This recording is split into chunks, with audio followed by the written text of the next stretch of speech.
Arnie, good morning. Today we have some special programming. As many of our listeners know, John Engen, long-term mayor of Missoula, died on August 15th. And we were lucky enough over the past 6 years or so to have him on our show many times as a guest. And we're going to use the next couple of weeks to share with our listeners again the comments, thoughts, and life of John Engen. This is Scott Richmond. And Arnie Sherman. You're listening to What Do You Know on Newstalk KGVO, AM 1290 and 98.3 FM. Arnie, good morning. And how are you, Scott, after this eventful week? I'm feeling good. I'm feisty. Feisty, that's good. It's good to be feisty. We're going to have the mayor on the show this week, and we'll be able to talk to him about his running for a fourth term. Yeah. And we'll also be able to ask him about some of the things that his opponent brought up last week, Lisa Tripke, about why she's running and her vision of the city, and that'll all be very interesting. And we've had a very highly visible week here in Montana. I'm impressed, Arnie, that we are kind of at the center of where the political elite meet. Well, maybe for the wrong reasons. You know, I've said a long time, we've tried to stay away from politics, but it's clear that the sort of Trump culture has put civility and statesmanship in the back seat of the American political vehicle. You know, there's this toxic, and this is my opinion, so this toxic masculinity that has become pervasive since Trump has encouraged, lots of folks to come out and be, inappropriate in many instances. Right. Be misogynistic, be, homophobic. I mean, all those instincts that has never been once. Islamophobic. Islamophobic. There has not been one instance that I can recall of the president speaking out and saying that's enough. This was all campaign talk, and I got elected. Now let's curtail this and try to be one country, indivisible. It's still the pushing of that. This past week, the president chastised NATO and said that Germany was very, very evil for selling their cars in America, and he's going to do something about it. I mean, he is really creating a new reality that is not based on principles of diplomacy, decorum, right, and really statesmanship, and it's very unsettling to a lot of people.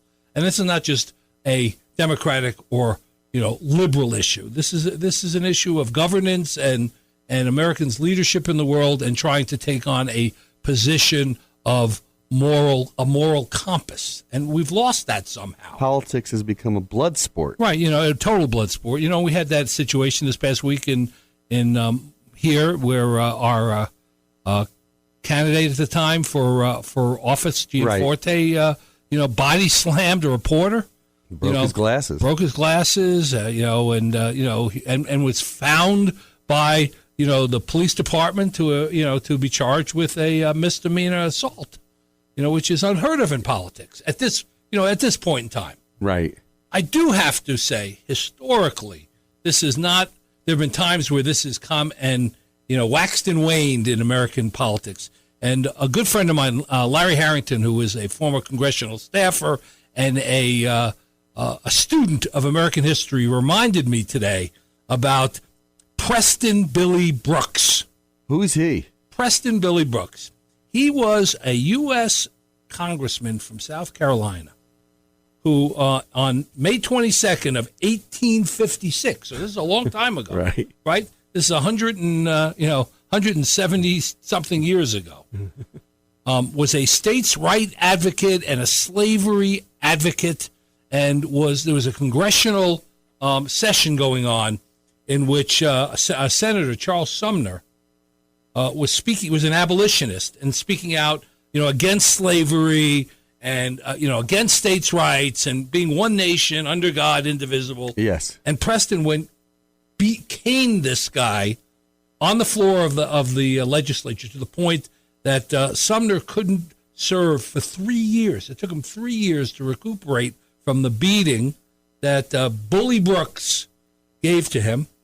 Brooks then stepped down out of office to see whether what the effect, and his constituents reelected him to office after this. After that? Yes, after that incident. Why was that? Well, because they believed in states' rights and in South Carolina and slavery, and they were opposed to the abolition. Right. It was a North-South issue, just as we're having to some extent now. I mean, there's great resentment to Confederate monuments been taken down, and there is a lot of anxiousness, and I think some of it has to do very clearly with, for better or worse, 8 years of Obama presidency. Right. I think it created a tremendous amount of anxiety for white middle-class people in the country, particularly in the South and other places, more poorly educated whites who were working class. 8 years of the presidency gave them great anxiety that their stature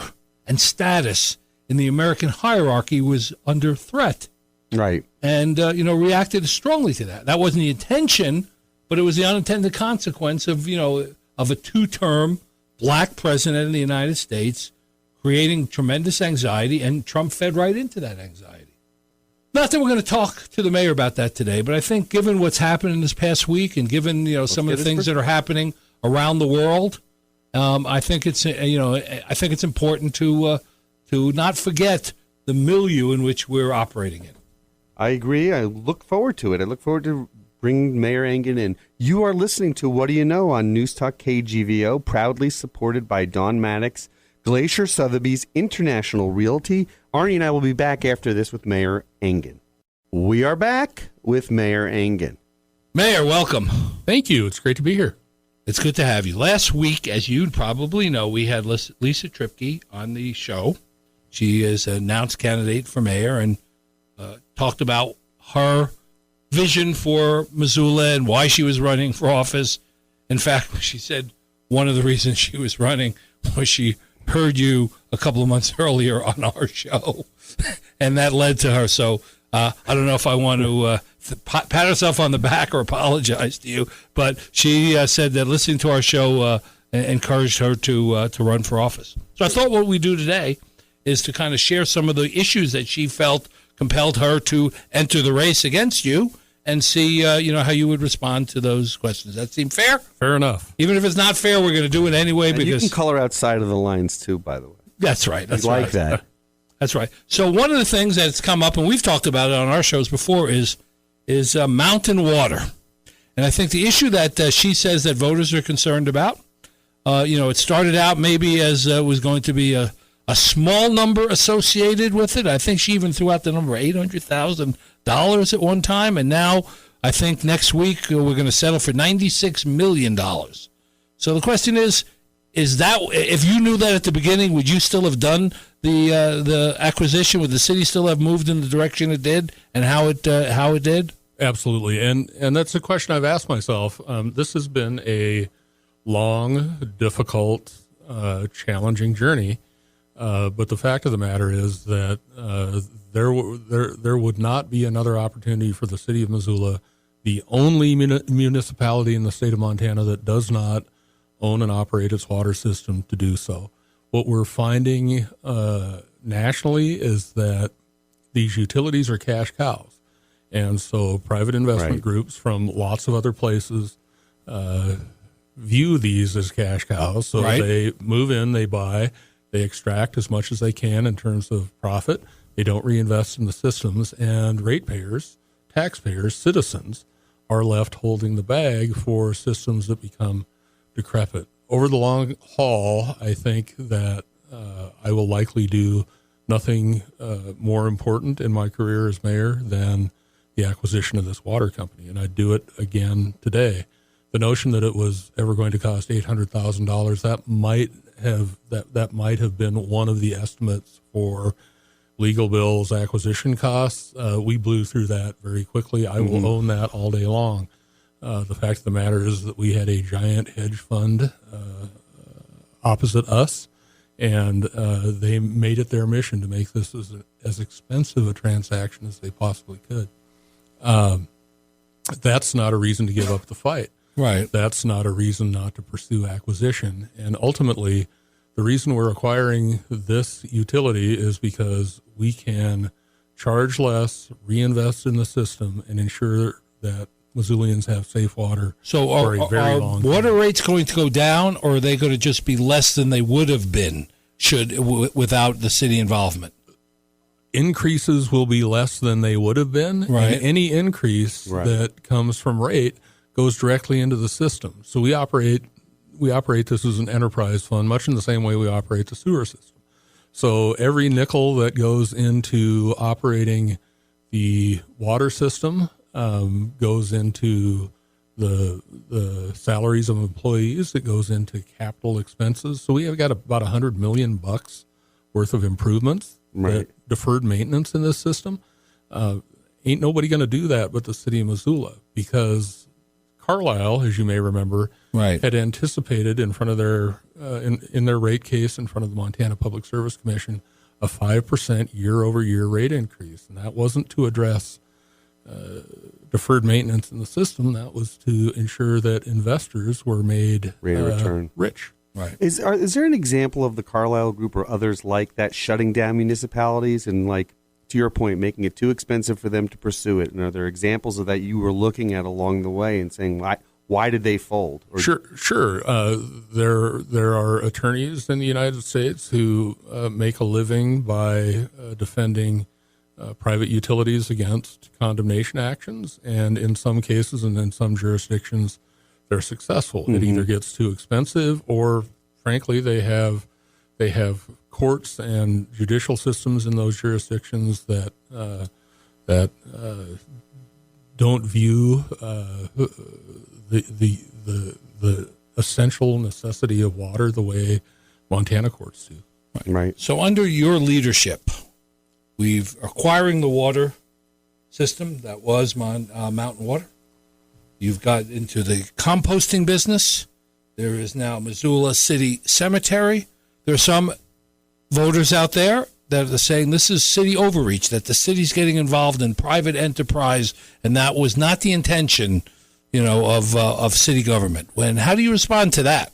So municipal government does some things very well, and it does some things poorly. And in cases where there is opportunity to serve the public, where the private sector is not going to engage in a way that's going to meet those public needs, that's where we step in. So the case of eco-compost, we had in this case, a willing seller who was looking to get out of the business, who had stopped making additional investment in that business. There were odor issues, there were fire issues, and we began a friendly dialogue about how we might be able to get into that business. The fact of the matter is that composting is waste management, and municipalities all around the country deal in both solid and liquid waste. We have a wastewater utility here. We don't do solid waste. But the fact of the matter is that we can operate this facility at a nonprofit rate, and in doing so, we can improve the quality of the facility. We can improve municipal operations. We make a lot of compost, right? We create a lot of waste. Yeah, 70,000 people create a lot of waste. Right. And so this is a way that we extend the life of a landfill. We reuse the raw materials that come from yard waste, and it mixes, as it turns out, really well with human waste. And we have been tipping over tons and tons of human waste, processed human waste that goes into this composting utility.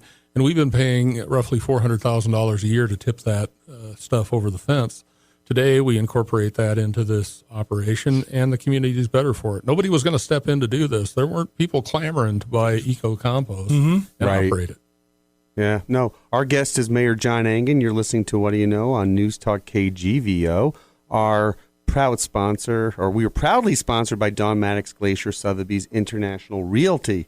Arnie? So how come we're in the Missoula City Cemetery business? We were in the cemetery business long before anyone in this room walked the earth. The cemetery's been there forever, and if you ever happen to step out there and look at some of those old headstones, you'll note that They predate my tenure as mayor, and there are a number of mayors buried out there. Municipal cemeteries have been a thing for many communities for many years. It is far from a profit center. The fact of the matter is that the city subsidizes that cemetery to the tune of roughly $800,000 a year, give or take. Wow. That's certainly $800,000 a year that we could use elsewhere, but it turns out there aren't many buyers for cemeteries. And we also people are dying to get in. Good joke. Arnie's here all week, ladies and gentlemen. Yeah, that's right. Don't forget your wait staff. And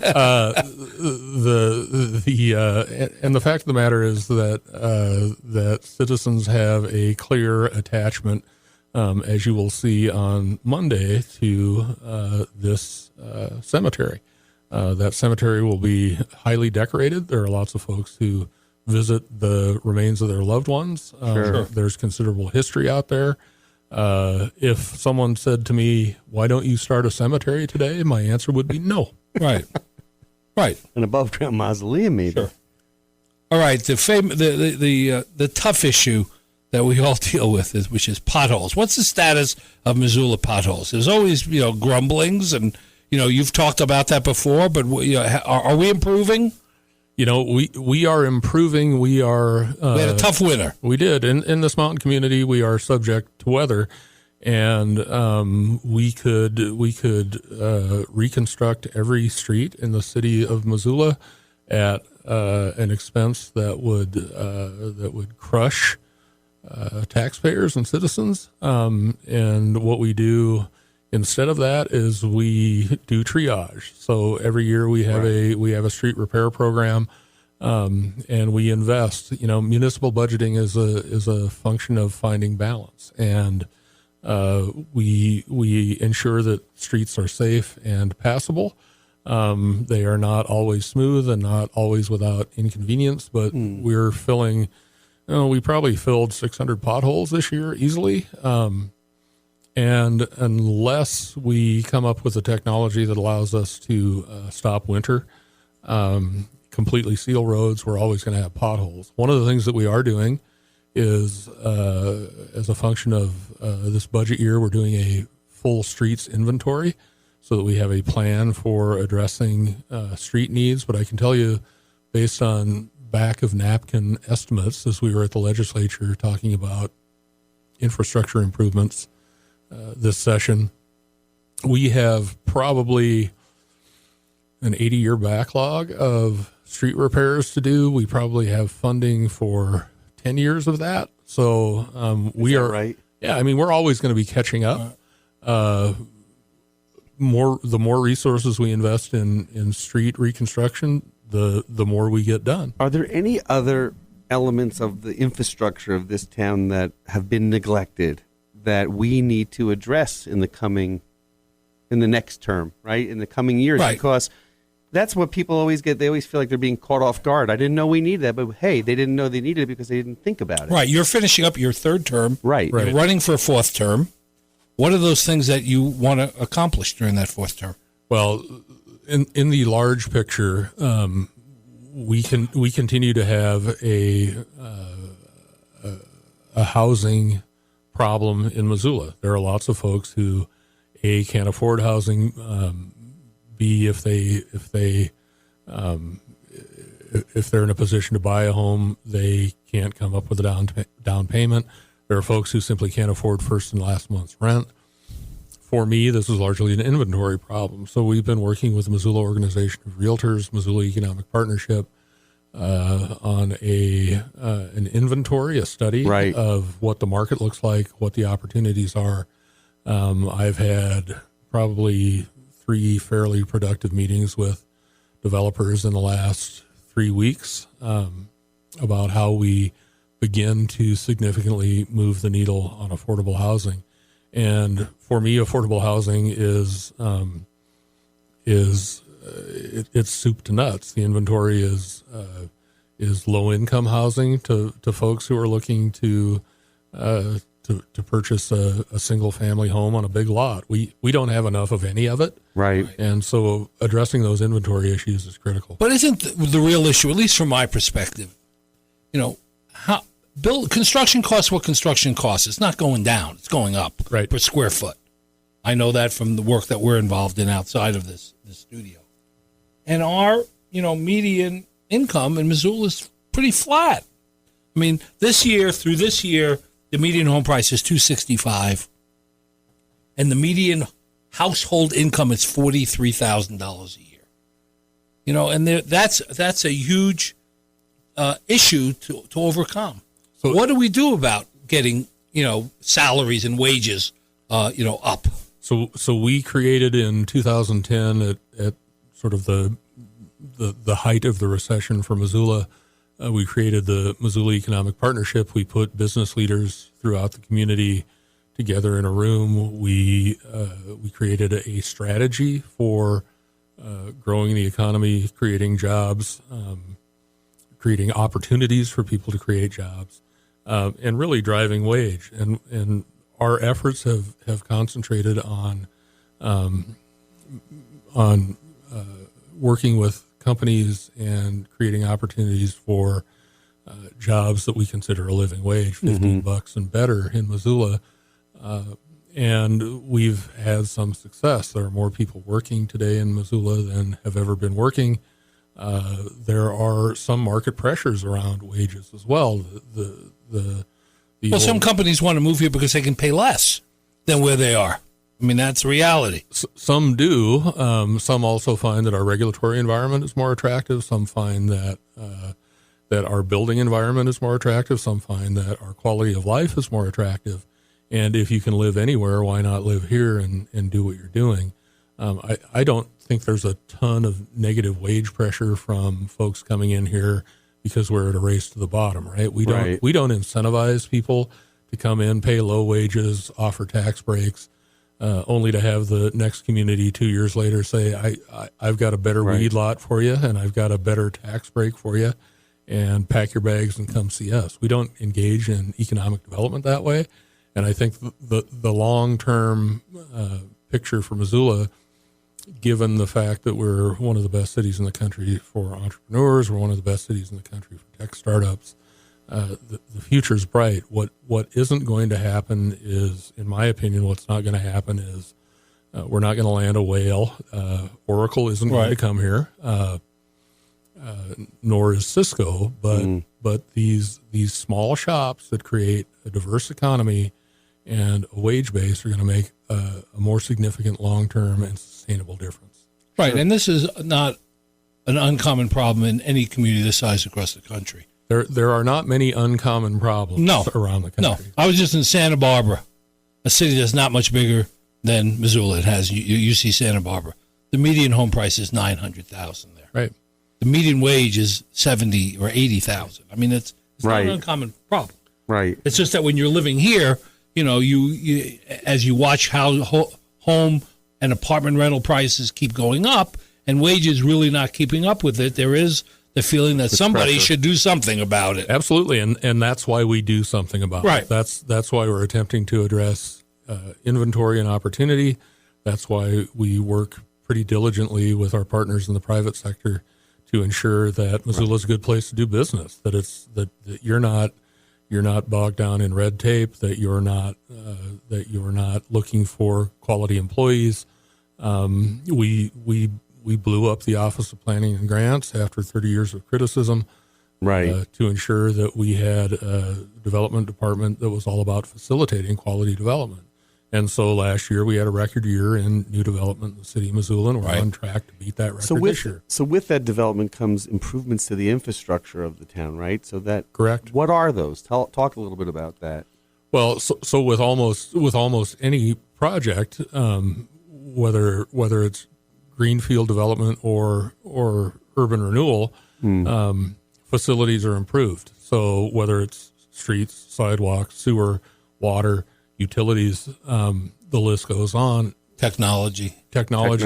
When we are partners in projects through our urban renewal districts, We tend to improve transportation systems. We tend to create public spaces. We tend to operate in a way that's good for business and good for the public. And I don't think those two are mutually exclusive.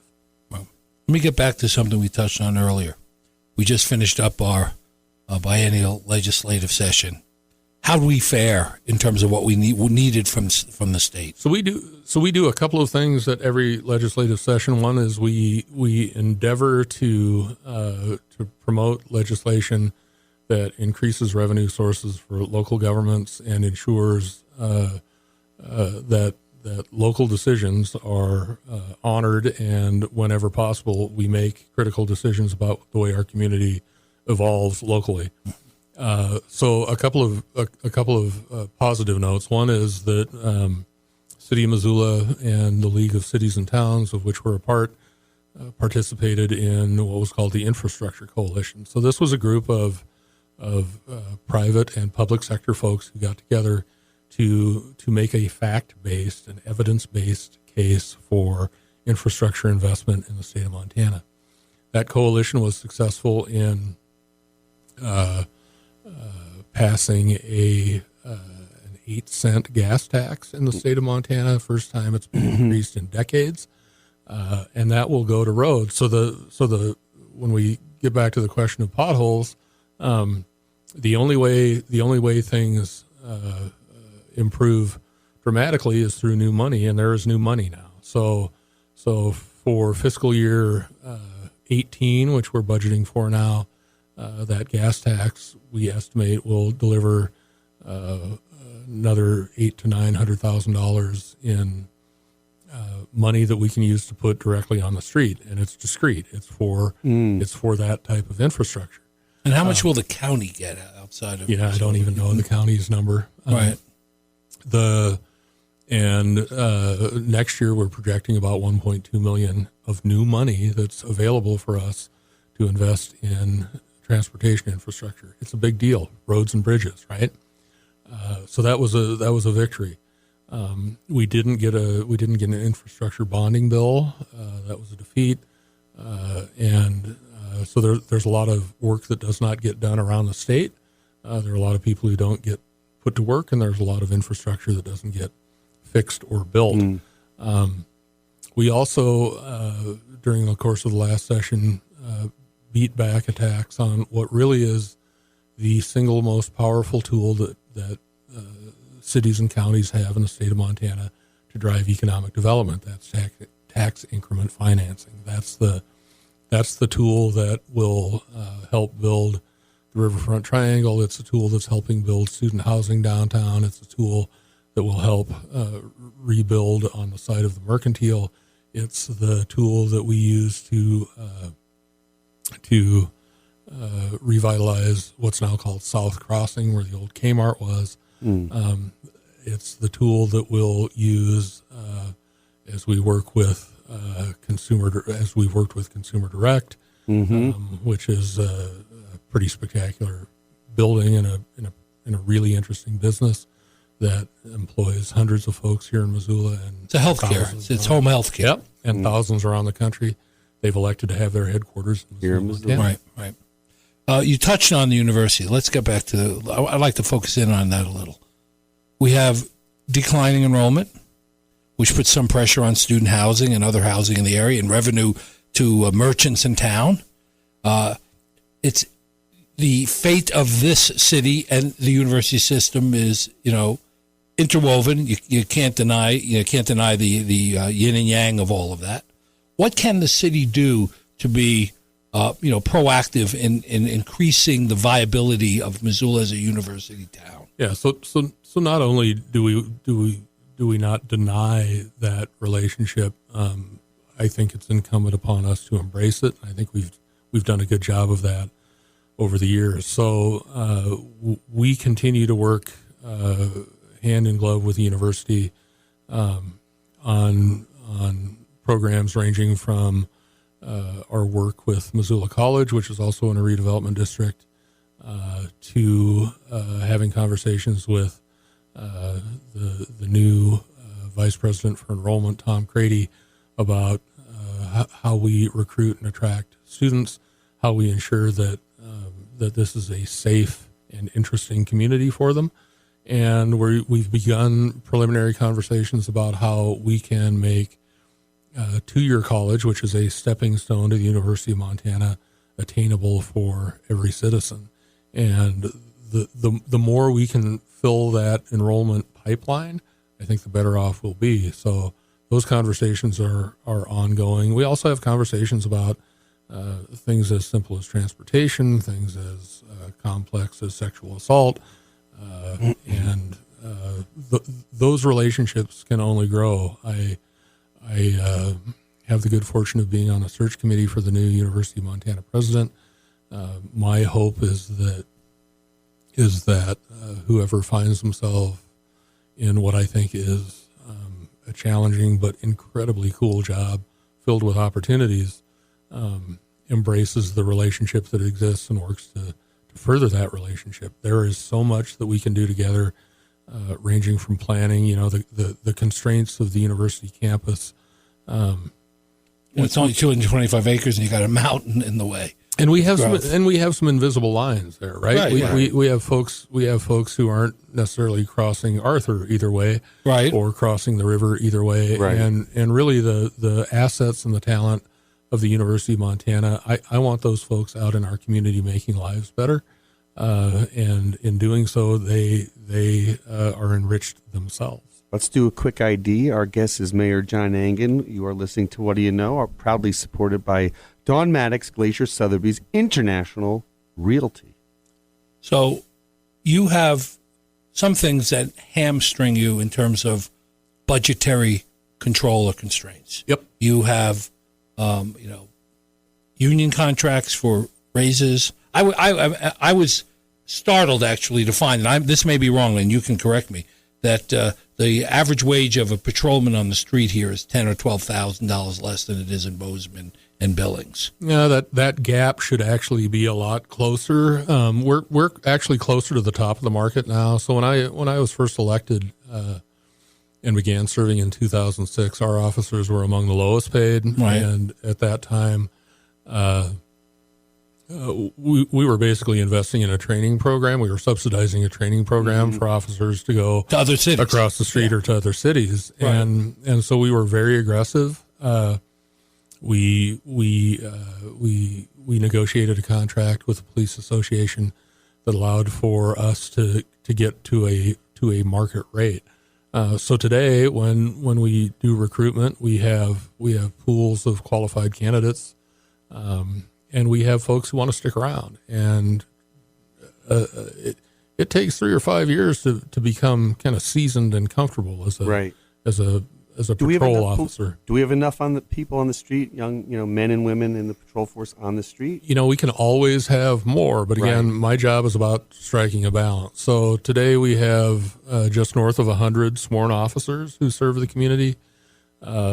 We operate in shifts 24/7, 365 days a year, and we're always looking at ways to improve the effectiveness of our officers on the street, through training, through technology.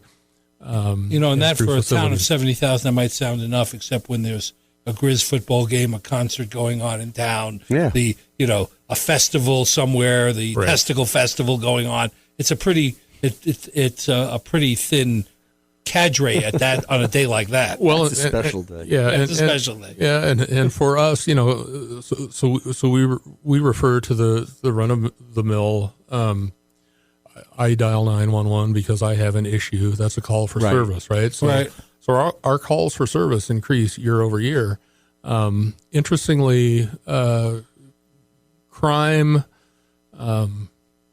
per se, violent crime in particular, kind of generally flat in Missoula, but calls for service. It's, somebody's speeding, somebody's, some meth addict sleeping in a car outside neighborhood my house. disputes, all that stuff. Or how about things like the opioid epidemic, right? That's going every town, everywhere. Right. How does that impact us? Like, what's happening here, and what are we doing to kind of address that? It's a big deal, and addiction in general is a big deal. Right. Opioids are certainly a thing. Heroin is a thing in Missoula. And, because I work every day with police officers, those folks see kind of the dark underbelly of Missoula, right. the stuff that you and I don't generally see. There are a lot of people suffering out there. They have friends and family who are suffering as a function of those addictions. And there are folks who are profiting from those addictions. Mm-hmm. The problem at some level, like many problems that we deal with as a nation and as a state and as a city, can seem intractable. But we have, I think, opportunities on the enforcement side. So we participate in a local task force along with Missoula County, the state and the feds around drug trafficking. Those officers are committed to those efforts. And occasionally we catch somebody who's bringing the stuff into the community in volume, right? Yeah. And so there's an availability piece that's an issue. But there's also a treatment piece that's an issue. Absolutely. There are a lot of folks who don't wake up one day and say, boy, I want to be an addict in the worst way. I really need some heroin today. Right. Yeah. It's, so what we need to do in the community and what we try to do in this community is address causes. And, those causes range from, something as simple as, a kid who isn't getting loved or touched in a home, to a kid who's getting abused, to a kid who doesn't have a place to sleep. Right. And we need to address those fundamental issues as well as deal with the enforcement side. And you see the enforcement side, the stories of untreated addicts do not end well. Right, no, they don't. Let me bring up the issue of homelessness. We are one of the cities in Montana that sit right by an interstate, and that's a good feeder for homeless people or folks that want to hop off and somebody drops them here. And what is the status of homelessness in Missoula? Is it growing? Is it controllable? Is Poverello Center enough? Yeah. So like everywhere, homelessness is on the rise because of poverty and addiction, and again, these seemingly unsolvable social problems have some solutions, and we steal ideas from other communities. I got no problem with that, and what we've seen in places like Salt Lake City, for example, where the community has invested in facilities that house people no matter their circumstance, right? So housing does not need to be for everyone. Does not need to be, a 2,500 square foot house, a rancher on a 10,000 square foot lot. For some folks, it's single room occupancy, but they're no longer sleeping on the street. And when you're not sleeping on the street, there's some stuff that starts to happen to your life, right? Right. You, don't have to figure out where you're going to sleep every night. You're not necessarily subject to violence. You're not necessarily subject to the whims of weather.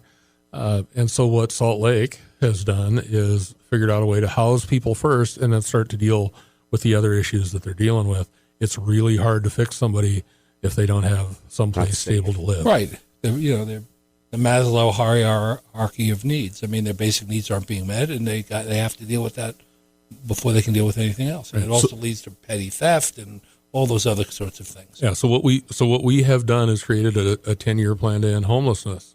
Shocking that we haven't solved it 6 years into it. But it's important for a town like Missoula because we're a tourist destination, and nobody feels particularly comfortable if there are 40 people wandering around downtown panhandling for money. However, I will tell you that having spent 3 days in Seattle last week. Yeah, worse. Yeah, it's not just here. No, and it's everywhere. And so the issue becomes, do we throw our hands up and say it ain't fixable, so we ain't going to try? We are all about trying. Right. You can't just lock them up in jail. Right. Well, and frankly, our options today are jail or the emergency room, and both of those are far more expensive than trying to address housing first. You bring up a good point, Arnie. We have tourism is a big business for us. It's only getting more important. Recreation, and we have the riches here, right, with respect to recreation. One of the things I'm curious about is the river, because the river is just is the lifeblood, is an artery for a major metropolitan area. And I seem to, my feeling is that it may not, it's been neglected a little bit. It has not necessarily received. We don't have a river walk like they do in Austin, in San Antonio. Right, but everywhere that you and I have been, and you've been, John, you know that the river is the lifeblood, if you will, of the city. What are we doing to kind of make improvements there and address that? Sure. So I will tell you, in my 57th year living in, or 52nd rather. Wow. Wow. You got to age yourself. In my 52nd year living here in Missoula, the river has always been an artery, but for a long time it was an artery clogged with plaque, right? Right. And only by virtue of the work that people have done over the last 3-4 decades has the riverfront improved to the degree that it has. So when I was a kid, there were no trails along the riverfront. Every building turned its back to the riverfront. If you were fishing in the Clark Fork River in downtown Missoula, you were a fool, right? Because there was no reason to be doing that. So through the good work of a lot of people, the riverfront is really, we consider it a destination. We also consider it a focal point for development and for public spaces. So you can walk along the banks of the Clark Fork River today, ride your bike, go to Silver Park, roll in your wheelchair, and you don't need to touch a public street for a long way to do that. Right. We continue to look at a river that can be loved a bit too much. So we have, rogue river access. The river through downtown Missoula is not the meandering channel that nature created. It's constrained by levees all day long. Right. And you'll see some places where those levees are old concrete riprap that's been, we used to treat the river like a dump. So we've made a lot of progress. There's more progress to be made. Good. And there are some plans to put restaurants over the next few years along the river. So our riverfront trail system will continue to expand. Anywhere you see a surface parking lot along the banks of the Clark Fork River is a prime opportunity for redevelopment, and we continue to talk about that. The riverfront is a much nicer place than it was when I was a kid, and it just gets better. And clean water, I think, is also important. Right. Absolutely. Exactly. So we mentioned earlier you're running for a fourth term. I am indeed. You are? Yes. Lisa Tripke on the show last week said she was going to be an advocate for term limits, 2 4-year terms, and she said if she was elected, she would not serve more than 2 terms. What's your thoughts on term limits for mayor? We have them, right? And it's a pretty simple program. I know where you're going. I wear the voters out, or they wear me out, and so we have seen the consequences of term limits in the state legislature. Every session, a ton of those people have to be completely educated in what goes on and how to govern. There is something to be said for experience. I don't, this mayor for life business is not, I don't intend to be mayor for life. I intend to be mayor as long as I have fire in the belly for the job, vision, I'm competent, and voters agree with that. I am glad that voters have a choice here, and I get to discuss my record, the work that I have done with a team of remarkably talented folks and committed citizens. I'm happy to talk about my vision for the future, a place where commerce can thrive because we invest in infrastructure, both green and concrete, where we, where we work together to solve these problems that we sometimes describe intractable. So during the course of my service as mayor, it's the stuff that you don't know that's coming that puts you to the test. Sure. I had zero intention of attempting to acquire a water company, but opportunity presented itself, and it was an opportunity that a responsible person could not pass up. Right. When I was negotiating with the U.S. Department of Justice around a civil rights complaint, we could have done one of two things. We could have said, we have no problems here, and you go ahead and take us to court, and we could have been in the position that other communities under similar circumstances found themselves, which is under a consent decree that was enormously expensive and had social costs for the community, or we could reach an agreement that made us better, and that's what we did. This is a place where people are committed, they're passionate, and they want more. And so part of my job is to understand how we make more things happen, how we meet as many interests as we possibly can while continuing to do the nuts and bolts stuff that we do every day. Let me ask you from a bigger picture question. Yeah. You got 12 city council members. You have advisory boards and commissions. You have a city manager. You have voters out there. You have 500 or 600 employees, hundreds, officers. You have a big, public safety. What do you think your strength is in, orchestrating this? You're the maestro of all this. What do you think your strength is, and what do you think is the area that you find the most challenging? So this job is fundamentally about leadership and vision and risk taking and deciding things.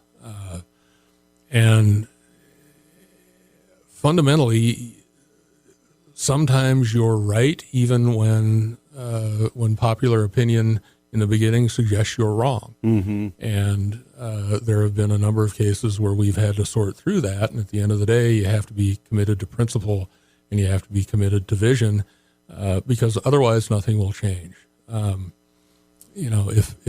If I were to judge the state of our community by the comments we receive on Monday evenings at council meetings, I think we lived in a fairly terrible place. Right. But the fact of the matter is that when I visit with the fisheries convention that's in the biologist convention that's in Missoula today, and they're out for the fun run, they are grooving on that.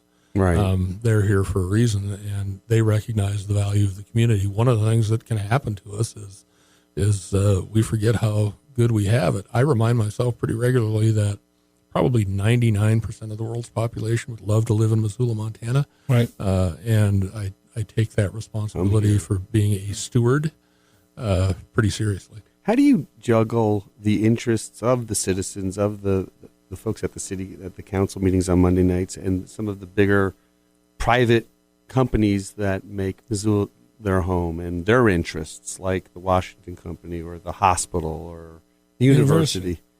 Well, because they sometimes are diametrically opposed. Oddly enough, we find so many things in common in terms of the way we work together. So, for example, over the course of a fairly long and quiet negotiation, we purchased a piece of property from Montana Rail Link, a Washington Corporation subsidiary, that will become a neighborhood park and be redeveloped, we hope, over time into housing and mixed use and commercial. And this is a lot that needed redevelopment. And I have a terrific relationship with the folks at the Washington Corporation, and because we can talk, and because they've seen me be reasonable, they've seen me actually do the things that I've said I would do.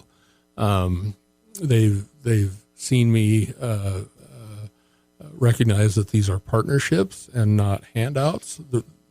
That level of trust and credibility allows us to get stuff done. Right. So we can work with these large institutions all day long to accomplish things because we've established a level of trust and credibility. One of the other things that you hear, on a regular basis, it was brought up last week, is the issue of transparency. Yeah. Thank you, Mayor Engen. It's always a pleasure to have you here and give us a big picture look at things. We'd like to have you come back on again as we get further into the election season and query you on more specifics. Happy to do it. Thank you for your thoughtful questions. I always enjoy these conversations. As do we. Thank you. See you next week. See you next week, Scott. Thank you for listening to What Do You Know? I can't wait for the next show, Scott. I'm excited too, Arnie. If you'd like to suggest a guest, send me an email at scottrichmond@townsquaremedia.com. We'll see you next week. And thanks for listening to Newstalk KGVO, AM 1290, 1015 FM, and newstalkkgvo.com.